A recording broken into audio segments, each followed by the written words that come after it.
नमस्कार विद्यार्थी मित्रांनो, टिक्कर मराठी सरळ सेवा या युट्यूब चॅनलवर मी उमेश सर तुमच्या सर्वांचे मनपूर्वक स्वागत करतो।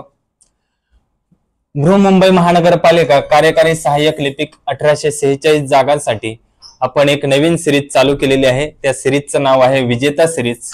आजचं लेक्चर नंबर 8 चालू आहे। ज्यांनी आतापर्यंत 7 बघितले नसेल एकदा बघून घ्या, नक्कीच फायदा होईल। चला पटापट सगळ्यांनी लिंक शेअर करायची आणि लाईक करून घ्यायचे। अतिसंभाव्य गणिताचे प्रश्न आपण बघणार आहोत। अशाच प्रकारचे प्रश्न येणार आणि अशाच प्रकारचे प्रश्न येत आहेत। चला जास्त वेळ न घालवता सुरुवात करूया। पहिला प्रश्न बघा, 38 या संख्येत एक संख्या मिळवल्यास मिळणाऱ्या उत्तराला त्याच संख्येने भागल्यास बाकी 6 उरते तर ती संख्या कोणती? ऑप्शन बघा 12, 18, 14 आणि 16। प्रश्नामध्ये काय दिले बघा, 38 या संख्येत एक संख्या मिळवायची आणि त्याच संख्येने भागल्यानंतर बाकी 6 उरते। आता प्रत्येक वेळेस काय करणार तुम्ही, प्रत्येक संख्या घेणार, प्रत्येक ऑप्शन त्याच्यामध्ये ती संख्या प्लस करणार, भाग देणार, ज्याची बाकी 6 उरल त्याने भाग देणार, मग ते उत्तर बरोबर। तर तसं न करता डायरेक्ट ती संख्या घेतली 38, बाकी किती उरते 6, मग जी बाकी उरते ती पहिलेच मायनस करून टाका। मग 38 मधून 6 गेले किती राहिले 32। आता राहिलेली संख्या 32 या संख्येला पूर्ण भाग जाणार आहे, तर 32 ला भाग जाणारी संख्या बघा याच्यातून 12, 18, 14, 16, फक्त 16 नेच भाग जातो। म्हणजे त्या संख्येमध्ये 16 मिळवले आणि 16 ने भाग दिला तर उत्तर किती येणार, बाकी किती उरणार 6। पाहिजे तर करून बघा। बघा 38 मध्ये 16 मिळवले किती झाले, 8 आणि 6 14 आणि 3 आणि 2 5, किती झाले 54। आता 54 ला बघा 16 नेच भाग द्यायचा। त्यांनी काय सांगितलंय, एक संख्या मिळवली आणि मिळणाऱ्या उत्तराला त्याच संख्येने भाग दिला। जी संख्या मिळवली त्या संख्येने भाग दिला। 16 त्रिक 48, किती उरले 6 बाकी उरले का? म्हणजे कोणती संख्या मिळवली असणार, 16 मिळवली असणार। समजलंय? आता प्रत्येक वेळेस तुम्हाला प्रत्येक ऑप्शन घेऊन तो प्लस करून भाग देऊन बाकी काढायची गरज लागणार नाही। डायरेक्ट सरळ जी बाकी उरते ती मायनस करून टाका।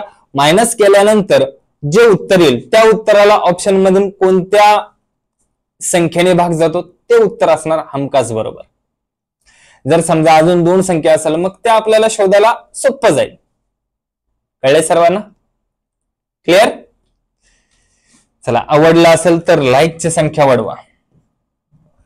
ज्याला ही शॉर्ट ट्रिक आवडली असेल त्यांनी पटकन लाईक करून टाकायचं। चला पुढचा प्रश्न बघूयात।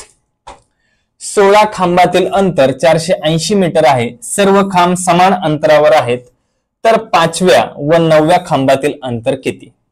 ऑप्शन बघा 128 मीटर, 120 मीटर, 150 मीटर, 180 मीटर। हा प्रश्न भरपूर वेळा रिपीट झालेला आहे। बघा ज्यावेळेस तुम्हाला सर्व खांबातील एकूण अंतर दिले असेल तर काय करायचं, एक वजा करायचा। का वजा करायचा? कारण पहिल्या खांबापासून दुसऱ्या खांबापर्यंत अंतर म्हणजे पहिल्या खांबाचं अंतर काय असणार 0, पहिल्या ते दुसऱ्या खांबाचं अंतर, तिथून अंतर स्टार्ट होणार। मग एकूण अंतराला काय करायचं, जेवढे खांब असेल त्याच्यातून एक वजा करून भाग द्यायचा, म्हणजे तुम्हाला 2 खांबातील अंतर भेटून जाईल। मग 16 मधून 1 गेला 15, 15 ने भाग द्या, 15 त्रिक 45, 3 उरले, 15 दुने 30, म्हणजे प्रत्येक 2 खांबातील अंतर किती असणार 32 मीटर। इथं आता तुम्हाला काय सांगितलंय, 5व्या ते 9व्या खांबातील अंतर, 5 ते 9 पर्यंत असे किती खांब असतील, 5 खांब असतील, पण अंतर किती असणार 4 अंतर, कारण पहिल्या खांबाचं अंतर 0। मग असे किती खांब आहेत टोटल, 4 अंतर असणार। मग 32 गुणिले 4, 4 दुने 8, 4 त्रिक 12, म्हणजे 5 ते 9 खांबातील अंतर किती असणार 128 मीटर। Option number 1। कळले? क्लिअर? पुढचा प्रश्न बघा, पुढील पैकी सर्वात मोठा अपूर्णांक कोणता? ऑप्शन बघा 14/15, 1/4, 2/5 आणि 14/16। आता जर तुम्ही प्रत्येक अपूर्णांकाची किंमत काढायला जाणार, भाग देणार अंशाला छेदाने, तर वेळ जास्त लागेल आणि चुकण्याची शक्यता आहे। आपल्या तिरकस पद्धतीने केलं काही सेकंदात उत्तर येईल। तिरकस पद्धत म्हणजे कोणतेही 2 अपूर्णांक कुठूनही सुरुवात करा तुम्ही। पहिला अपूर्णांक घेतला 14/15. दुसरा अपूर्णांक 1/4 यांची तुलना करायची, तिरकस गुणाकार करायचा. 15 एके 15, 14 चोक 56. आपण काढतोय मोठा अपूर्णांक, मग ज्यांचा गुणाकार लहान त्याला कट करायचं, पुढे जायचं. पुढचा अपूर्णांक काय आहे? 14/15 हा या दोघांपैकी मोठा आहे. पुढचा अपूर्णांक 2/5. इथं सुद्धा सेम तिरकस गुणाकार करायचा. 14×5 = 70, 15×2 = 30, मग हा लहान. पुढे आलं 14/15. शेवटचा अपूर्णांक आहे 14/16. इथं सुद्धा तिरकस गुणाकार. 14×5 = 70, 7 हातचे 14 × 14 = 7 21. किती आला यांचा गुणाकार? 210. आता यांचा गुणाकार करा. 14 × 7 = 84, 8 आले हातचे, 14 × 1 = 14, 14 × 6 = 20 आणि 2 = 22. किती आला? 224. या दोघांपैकी गुणाकार कोणाचा मोठा आहे? 224 याचा. म्हणजेच 14/15 हा पूर्णांक सर्वात मोठा असणार आहे. 14/15 ऑप्शन नंबर 1. जरी तुम्हाला वाटत असेल 14/16 हा मोठा आहे, पण हा नाही, याच्यापेक्षा मोठा हा आहे. कळलंय सर्वांना? क्लिअर? पुढचा प्रश्न बघा. मिलीग्रॅम, सेंटीग्रॅम, डेसिग्रॅम प्रश्नचिन्ह. म्हणजे तुम्हाला मिलीग्रॅम बरोबर सेंटीग्रॅम आहे, म्हणजे मिलीपेक्षा सेंटी मोठा आहे. मग तसंच डेसिग्रॅमचा मोठा कोण आहे? तर डेसिग्रॅमचा मोठा आहे ग्रॅम. बघा उतरत्या क्रमाने मांडणी केलेली आहे. Gram, deci, centi, milli. मग इथं उत्तर काय येणार? ग्रॅम येणार आहे. बघा मध्ये काय असतं? Metre, litre, gram. नंतर छेदस्थानी खाली काय असतं? Deci, centi, milli. मग त्याचप्रमाणे मध्ये काय असणार? ग्रॅम. मग नंतर काय? Deci, centi, milli. क्लिअर? पुढचा प्रश्न बघा. गणित व इंग्रजीचे सरासरी गुण 81 आहेत. इंग्रजी व शास्त्राचे सरासरी गुण 78 आहेत. शास्त्र व गणिताचे सरासरी गुण 93 आहेत. तर गणित विषयाचे गुण खालीलपैकी कोणत्या पर्यायामध्ये दिले आहे? तर बघा तुम्ही सरासरीचं एकूण काढणार, मग प्रत्येकाचं वेगवेगळं काढणार, वेळ जाईल निघून. एकदम सोपी शॉर्ट ट्रिक सांगून देतो. जे तुम्हाला काढायचे त्या सर्वांची सरासरी पाहिजे. 2-2 विषयांची, 2-2 विषयांची सरासरी असेल तर तुम्हाला ज्या विषयाचे गुण काढायचे ते जिथं जिथं असेल त्यांची बेरीज. आता तुम्हाला कोणत्या विषयाचं काढायचं? गणित. मग गणित कुठे कुठे आहे? बघा इंग्रजी गणित किती आहे? 81 लिहून टाका. नंतर शास्त्र, इंग्रजी इथं नाही गणित. शास्त्र आणि गणित किती आहे? 93. ह्या दोघांची करा बेरीज. 3 आणि 1 4, 8 आणि 8 16 आणि 1 17. किती आले? 174. आता ज्याच्यामध्ये गणित नाही ते करा ह्याच्यातून वजा. कोणामध्ये गणित नाही? शास्त्र, इंग्रजी. किती आहे? 78. ते करा ह्याच्यातून वजा. 14तून 8 गेले, 6 उरले, 1 हातचा. 17तून 8 गेले, 9 उरले. म्हणजे गणितात त्याला 96 मार्क भेटले असणार. किती? 96. Option number 2. कळले?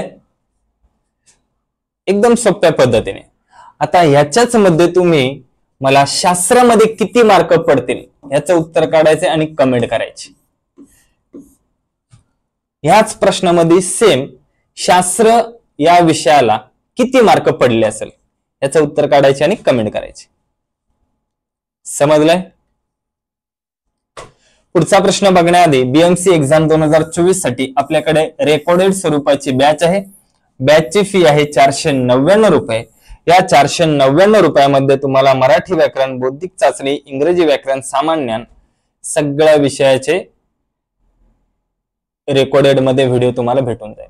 ज्याला पाहिजे असेल घेऊ शकता, नक्कीच फायदा होऊन जाईल. जर तुम्हाला अजून माहिती पाहिजे असेल तर आपल्या ऑफिस नंबरला कॉल करा 8233007373. या नंबरला कॉल करा, संपूर्ण माहिती भेटून जाईल. बॅच कशी घ्यायची, बॅच मध्ये काय काय आहे, सगळे माहिती भेटून जाईल. क्लिअर?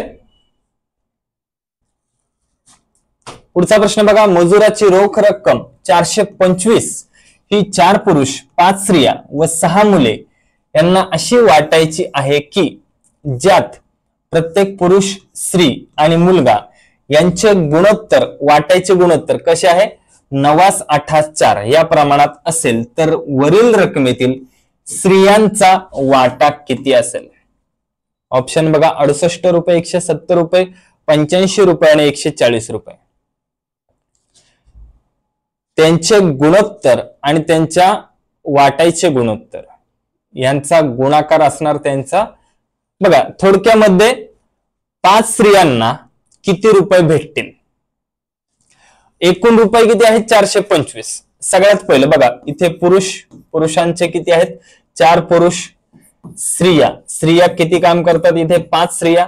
आणि मुले किती काम करतात? 6. त्यांना वाटायचं प्रमाण कसं आहे?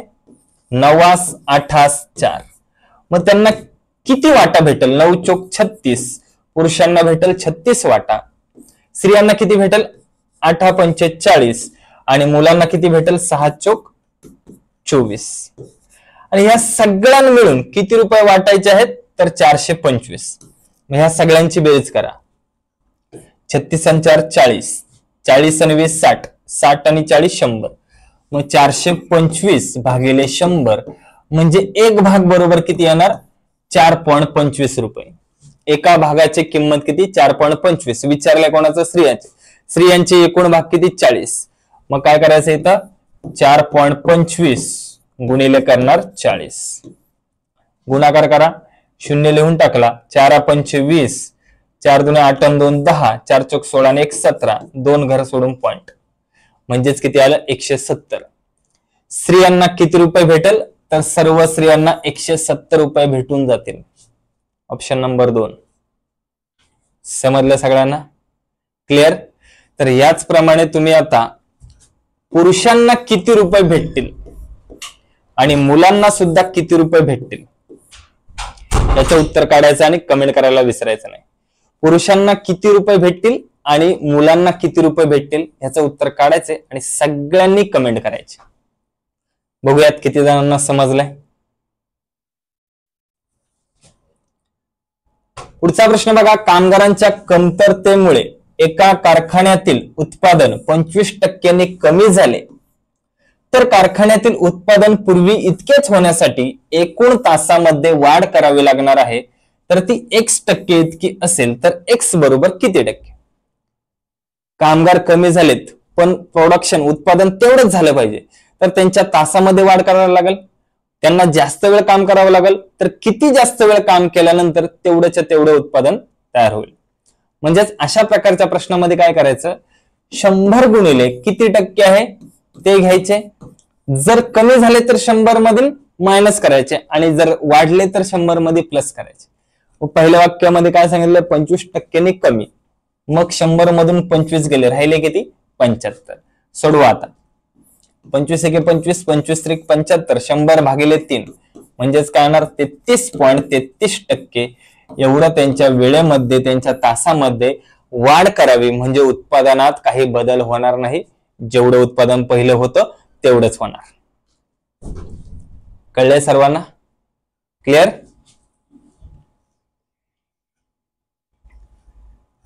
पुढचा प्रश्न बघा. एका गावची लोकसंख्या सध्या 2000 आहे. दरवर्षी ती 10% कमी होते तर 3 वर्षानंतर त्या गावची लोकसंख्या किती होईल? ऑप्शन बघा. 1458, 1332, 1444 आणि 1510. बघा चक्रवाढ व्याज प्रमाणे काढायचंय. ज्या वेळेस रक्कम जो दर आहे तो कमी होतो घटतो त्यावेळेस 100 मधून मायनस करायचा. वाढला तर 100 मध्ये प्लस करायचा. आता इथं सध्याची लोकसंख्या आहे 2000. दर काय होतोय? 10% कमी होतो म्हणजे ती लोकसंख्या किती टक्के राहिली असणार? 90%. असे किती वर्षाचं काढायचं? 3 वर्षाचं. मग 3 वेळा लिहायचं 90%. 90%. आता काय करा? भाग द्या. 0 0 कट करा. 1 2 3 0 गेले, 1 2 3 0 गेले, 1 2 3 0 गेले, 1 2 3 0 गेले. 9चा घन किती आला? 729 आणि गुणिले काय राहिले तिथं? 2. 2 9 18, 2 2 4 1 5, 2 7 14. म्हणजे आता त्या गावची लोकसंख्या 3 वर्षानंतर किती असणार? तर 1458 असेल. Option number 1. कळले? क्लिअर? किंवा तुम्ही असंही काढू शकता. 2000चे 10% काढून मायनस करा. परत जी रक्कम राहिली असेल त्याचे 10% काढून मायनस करा, परत जी रक्कम राहिली असेल त्याचे 10% करून मायनस करा, उत्तर हेच येणार. कळले? क्लिअर? पुढचा प्रश्न बघा. 7.5चे 30% किंमत हे 60च्या x% बरोबर आहे, तर x% बरोबर किती?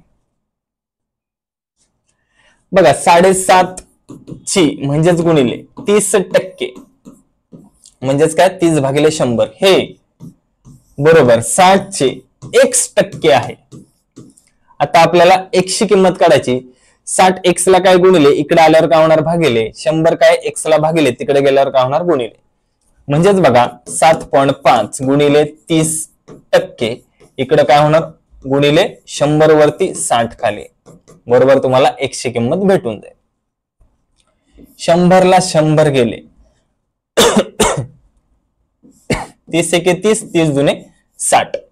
आता 7.5 भागिले 2 काय राहिले, 7.5 भागिले 2 ह्याचा पॉइंट काढून टाकला, इथं 0 दिला, किंवा डायरेक्ट भाग देऊन टाका. ठीक आहे, डायरेक्ट भाग देऊन टाका, 2 ने डायरेक्ट भाग देऊन टाका आणि नंतर मग पॉइंटचं बघून. सध्या पॉइंट नाहीये समजा, 2 ने भाग द्या. 2×6 एक उरला, 2×7 14 एक उरला, पॉइंट घेतला, नंतर 2×5 10 आणि ह्याचा एक घर सोडून पॉइंट, म्हणजेच काय येणार उत्तर 3.75. याचा एक घर सोडून पॉइंट, ह्याचे 2 घर सोडून पॉइंट, याचा एक घर आणि जो आपण पहिला दिलेला तो एक घर सोडून पॉइंट, म्हणजेच उत्तर काय येणार 3.75. कळलंय? नसेल समजलं कोणाला हे बघा इथं सांगतो. आपल्याला भाग द्यायचा आहे 7.5 ला, कितीने 2 ने.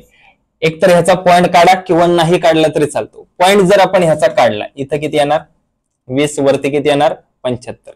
सगळ्यात पहिला आपण 2 ने भाग देऊ, म्हणजे काही सेकंदात येईल. बघा 2 ने भाग दिला, 2×10 20, 2 ने भाग दिला, इथं 2×6 एक उरला, 2×7 14 एक उरला म्हणून 0 घातला म्हणून पॉइंट दिला, 2×5 10 किती आलं 37.5.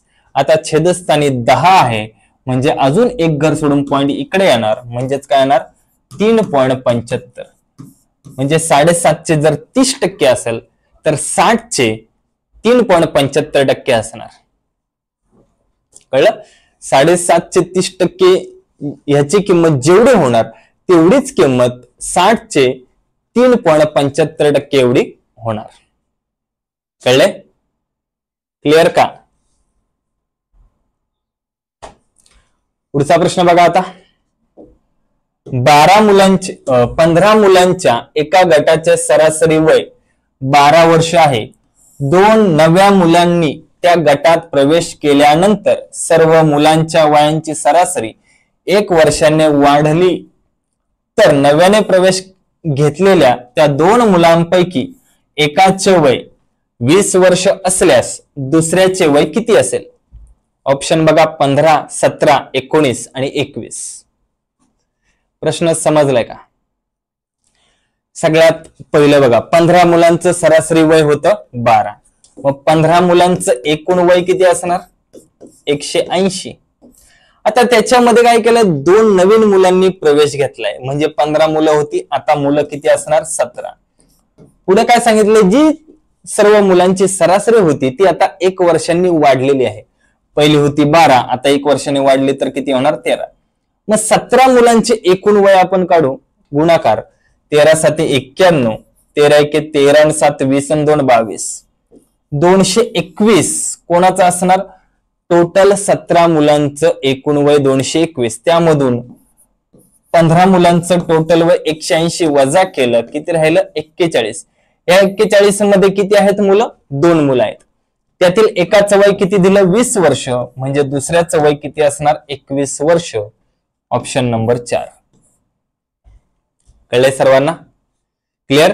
परत एकदा सांगतो बघा. 15 मुलांचं एकूण वय काढलं आपण 180. 2 नवीन मुलं आल्यामुळं मुलं किती झाली 17, त्यांची सर्वांची सरासरी 1 ने वाढली, म्हणजेच किती झाली 12 ची 13.